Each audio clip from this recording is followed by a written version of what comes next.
So hello everyone, कसे आहात सर्वजण आणि होप सो तुमचा स्टडी खूप छान पद्धतीने चालू असेल. ठरल्याप्रमाणे मी नेक्स्ट टॉपिक घेऊन आले आहे आणि तुमचा वेळ वाया न घालवता आपण टॉपिकला सुरुवात करूया. सो टॉपिकचं नाव आहे मिथ्स अबाउट पिरियड्स. आणि ह्याच्यामध्ये आपण छोटंसं मॉडिफिकेशन करूयात की प्रत्येक व्हिडिओ हा गर्ल्स रिलेटेड व्हिडिओ असलाच पाहिजे असं नाही.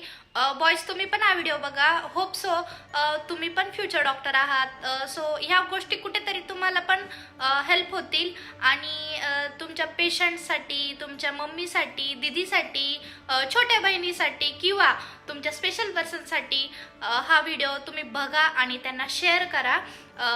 आणि एक खूप छान गोष्ट की लास्ट व्हिडिओ हा मी गर्ल्स रिलेटेड टाकला होता, पण मोस्टली बॉयजनी हा व्हिडिओ बघितला आणि त्यांनी त्यांच्या मम्मीला दिदीला दाखवला आणि खूप साऱ्या बॉयजनी सांगितलं की आम्ही मम्मीला दिदीला दाखवला आणि व्हिडिओ त्यांना खूप आवडला.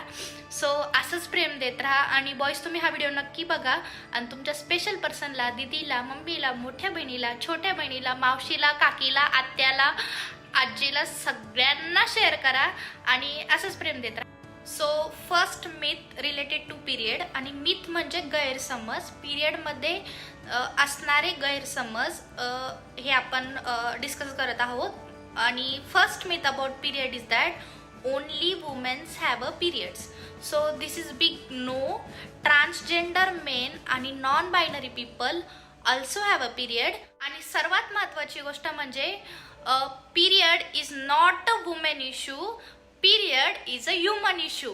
सो त्या पद्धतीने तुम्ही ह्या गोष्टीकडे बघा. So second most thing is that period blood is impure blood. So नाही, पिरियड ब्लड हे इम्प्युअर ब्लड नाही आहे. त्याचं टेक्स्चर वेगळं असतं, ते थोडं स्मेल करतं किंवा त्याचा कलर वेगळा असतो. But period blood is not impure blood. का? कारण की period blood content uterine tissue, muscle lining आणि बॅक्टेरियाज.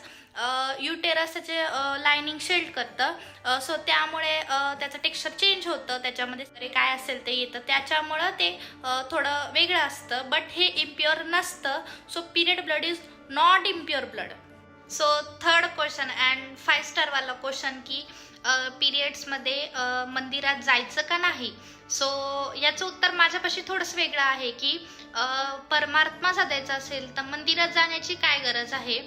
उगाचच हे 2-3 दिवसासाठी मंदिरात जाणं आणि दुसऱ्यांच्या श्रद्धाला हर्ट करणं आणि त्यांना दाखवणं तिथं जाऊन की बघा आम्ही पिरियड्समध्ये मंदिरात आलो आणि we are very open minded or broad minded, हे देवालाही आवडणार नाही. सो हे 3-4 दिवस आराम करा. देवच करायचं असेल तर मेडिटेशन करा, हार्ट टू हार्ट देवाला कनेक्ट करा, नामस्मरण करा, देवाचं छानपैकी नामस्मरण करा आणि 3-4 दिवस आराम करा. असं नाही की मी ह्या गोष्टीला सपोर्ट करते की मंदिरात जाऊ नका किंवा हात लावू नका वगैरे. बट दुसऱ्यांच्या भावना महत्त्वाच्या आहे. आपल्याला नातीही जपता आली पाहिजे. सो आपल्याला नातीही जपता आली पाहिजे, कोणाला दुखवायचं नाही आहे आणि आपल्याला आपलं कामही करायचं आहे. सो आराम करा, देवाचं नामस्मरण करा, देवाला कनेक्ट करा आणि नातीही जपा. सो अशा प्रकारे आपण ह्या गोष्टी हँडल करू शकतो आणि इथं कुठंतरी आपणच शहाणे बनूयात असं समजूयात आणि ही गोष्ट म्हणजे कोणाला हर्ट न करता आपण परमात्मा अशा प्रकारे साधूया. थोडंसं थिंकिंग ब्रॉड माइंडेड म्हणजे आपण जाणं आणि करून दाखवणं असं नाही, थोडं समजदार बनणं आणि समजदारीने वागणं, ह्याला पण ब्रॉड माइंडेड वुमेन बोलू शकता. So fourth myth about period is that we can't do exercise in periods. सो असं नाही आहे. पिरियड्समध्ये हाय इंटेन्सिटी वर्कआउट नका करू, लो इंटेन्सिटी वर्कआउट करा, योगा करा, मेडिटेशन करा. अवॉइड हाय इंटेन्सिटी वर्कआउट. त्याने जमत म्हणजे जिम वगैरे असं काय असेल ते छानपैकी योगा करा वगैरे, छोटे छोटे एक्सरसाइज अशा प्रकारे करा. आणि इतर दिवस पडलेलेच आहेत हाय इंटेन्सिटी वर्कआउट करण्यासाठी. So fifth myth is painful periods. This is a most common gynecologic complaint. Painful म्हणजे पिरियड्समध्ये पेन नाही झालं तर तेही वाईट आणि खूप पेन झालं तर तेही वाईट, असं काही नाही. पिरियड्समध्ये म्हणजे ओव्ह्युलेशन न झाल्यामुळे युटेराईन जी वॉल बनलेली असते ती शिल्ड होते आणि म्हणजे त्याच्या युटेराईन कॉन्ट्रॅक्शन होतात ते वॉल शिल्ड करण्यासाठी. तुम्हाला हे ह्युमन रिप्रोडक्शन चॅप्टरमध्ये आहे, शिकायचं असेल तर सांगा, मी तुम्हाला नक्की शिकवेल. सो युट्राईन मसल कॉन्ट्रॅक्शन झाल्यामुळे पिरियडमध्ये त्रास हा खूप कॉमन आहे, ह्याला डिस्मेनोरिया असं म्हणतात. 20% ऑफ द वुमेन या गोष्टीमधून जातात.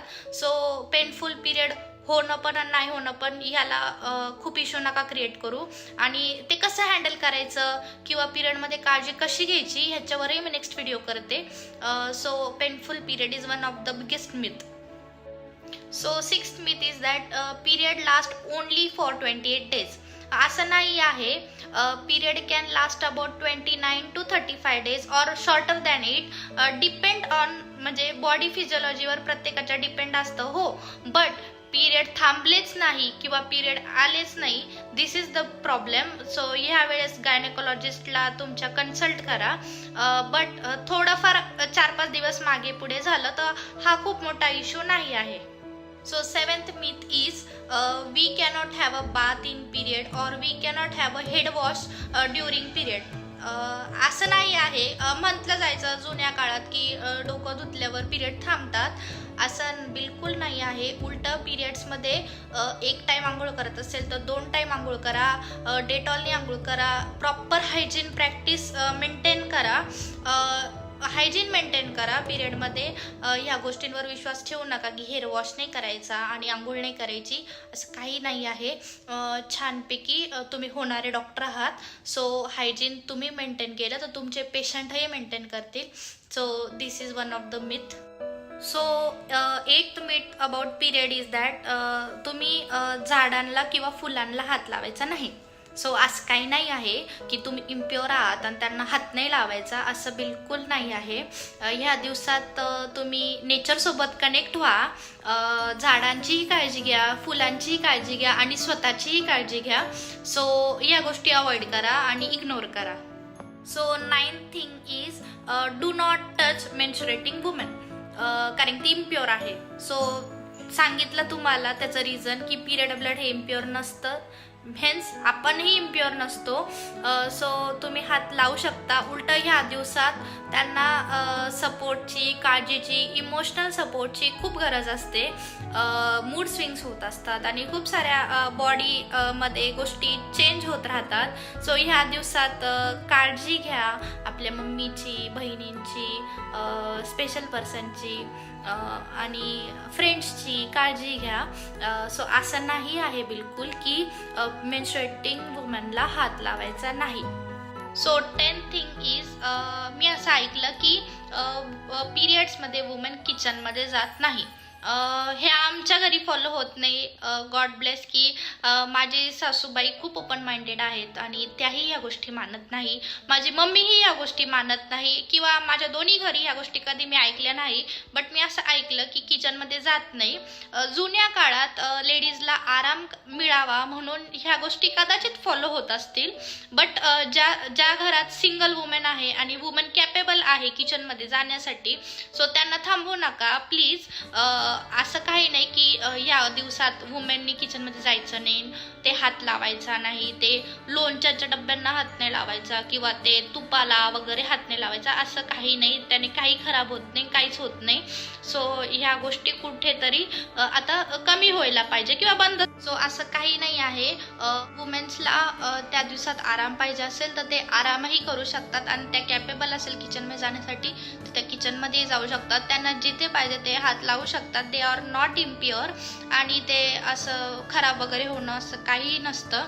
सो डिपेंड ऑन चॉईस आणि ह्या गोष्टी कुठेतरी बंद झाल्या पाहिजे आता. हे होते काही मिथ आणि असे भरपूर मिथ आहेत जे आपण नेक्स्ट व्हिडिओमध्ये शेअर करणारच आहोत. सो हा व्हिडिओ मावशी, आत्या, काकी, मामी, मोठी दिदी, छोटी दिदी सगळ्यांना शेअर करा आणि भरभरून प्रेम द्या. Thank you so much. आणि व्हिडिओ लाईक करत राहा. आणि नेक्स्ट व्हिडिओ जे येणार आहेत ते PCOD किंवा पिरियडमध्ये केअर कशी घ्यायची ह्यावर येणार आहे किंवा मी केअर कशी घेते आणि काही हॅक्स आहेत जे आपण शेअर करू. सो हा व्हिडिओ खूप जणांपर्यंत शेअर करा आणि असंच प्रेम देत राहा. Thank you so much. So video edit करताना आता मला एक गोष्ट आठवली की मला खूप जण एक क्वेश्चन विचारतात की मॅडम तुमची लँग्वेज नेमकी कुठली आहे. सो तुम्हाला सांगते की मी माझा जन्म लोणीला झालेला आहे. लोणी प्रवरा अहमदनगरमध्ये येते आणि मी काही दिवस नाशिकला राहिले होते आणि नंतर आता मी काही दिवस लातूरला होते आणि आता नांदेडला आले आहे. सो ह्या 4 डिस्ट्रिक्टची लँग्वेज माझी मॉकटेल होऊन आता वेगळीच लँग्वेज झाली आहे. बट मी प्युअर नगर आणि नाशिकच्या साईडची लँग्वेज बोलते.